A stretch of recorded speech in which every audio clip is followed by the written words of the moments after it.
looks like throughout your PBB journey?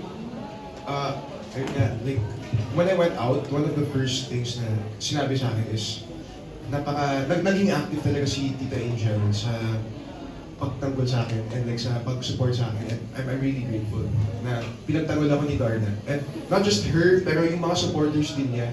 As in, yung mga supporters din niya, pinagtanggol din nila ako and like they also supported me just as much as Tita Angel did, which I'm really grateful for all of you. Yes. Sorry. And kaya rin siya big deal kasi nga usually ay tahimik si Miss Angel online. So bigla siyang bumalik sa pagiging active for you. Oo, kaya yun yung sinasabi rin ni Joaquin na such a big deal. Totoo naman.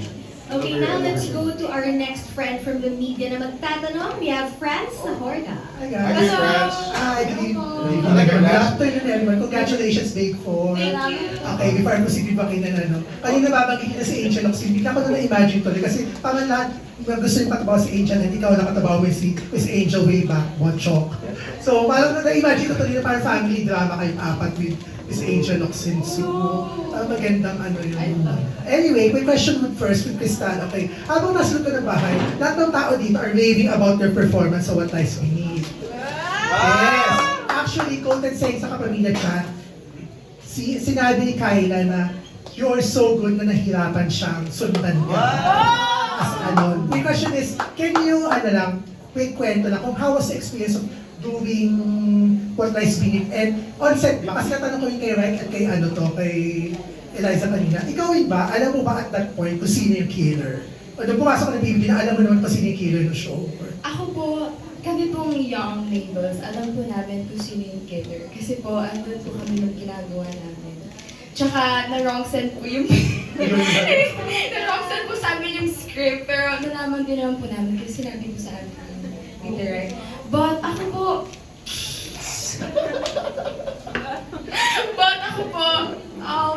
paano ko po ba pinaghandaan si Erica? Honestly po, I just really read my script. Tsaka hindi ko din naman po yung magagawa if wala po naman yung mga directors ko.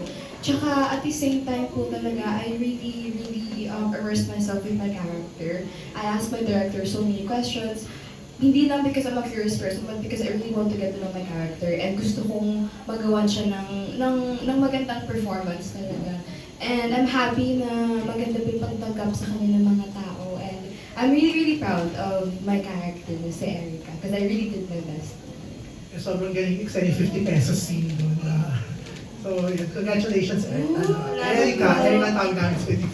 Salamat po. And for Joaquin and Nela. And then, by the way, Joaquin, napatuloy namin tropang Shio 80 and you were so good in it. Congratulations. Also, I like your shirt. Life, and then there's a battery, and then it's like 3 more. It's like a letter. Thank you, Joaquin. And naalala ko lang yung nilaunch kayo, yung Star Magic way back. Way back last year.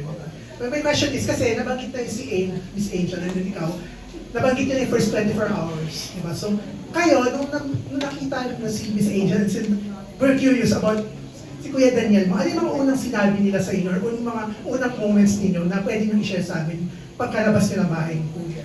Pag nabas ko po, pag salubong ko kay Kuya DJ, una niya pong sinabi sa akin na I'm proud of you. Yun po agad. And then he just told me. And actually, di ba, quiet din si Kuya Daniel sa social media. Then, last few nights, bigla siyang nag-post ng support sa'yo talaga. Ah, really? Sa tweet, we saw it on X, nag-post siya ng ano. So, Wow! Thank you, Kuya. hours. Yung sa pagboto yun, di ba? Yes, sa pagboto. Nagulat niya kayo, ano si DJ? Parang, ikaw naman, Joaquin, how was it with you? Ano yung mga unang sinabi si Miss Angel? Puro kwentuhan lang talaga. As in, like, as soon as I got home, it was like, the door, you close the door. Okay, so, kasi kami ng apat na pamilya, like, my mom, my dad, Tita Angel, at saka yung lola ko si Julo. As in, parang ano siya, like imagine you going home with your best friends after something crazy just happened. You're just gonna go, like, my point is, crazy talaga yung kwentuhan and it just went on and we didn't notice that time passed by. Kasi hindi lang siya kwento from me to them, pero inwento din nila yung mga nangyari sa outside world sa akin. Kasi, ayun, I got out and it's like, masaya event talaga. So it's all like stories, lahat ng kwento na nice nilang ikwento sa akin. Thank you, guys. And tuwigan naman, okay, so kay, you've always been known as a very good child actor. Napagod ka namin sa lahat. And natin siya sa more And nangumitian namin kayong dalawa. Super.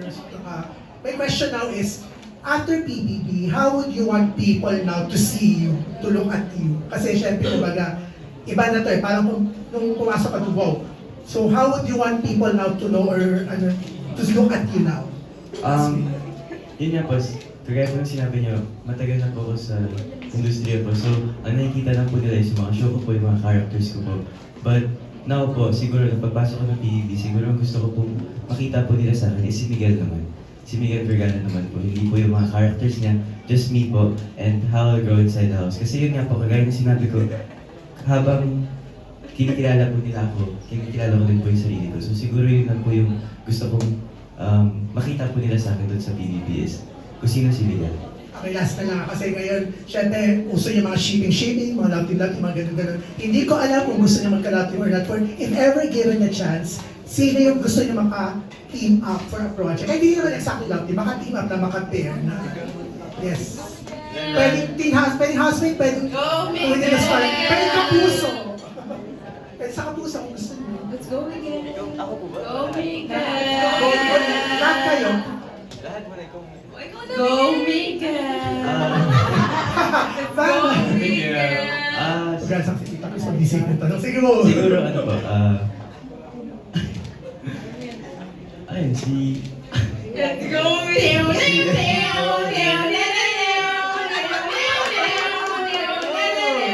Ayun, siguro si Eliza.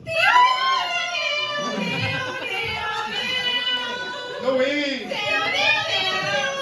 Pero di ba, you were na yung investment sa One Nice Minute? Yes po. So yun, Pinawisan ako doon. nagkaano ko. Gusto ko yung may sariling sound effect. Oh, and how about you naman? Okay, sino na next?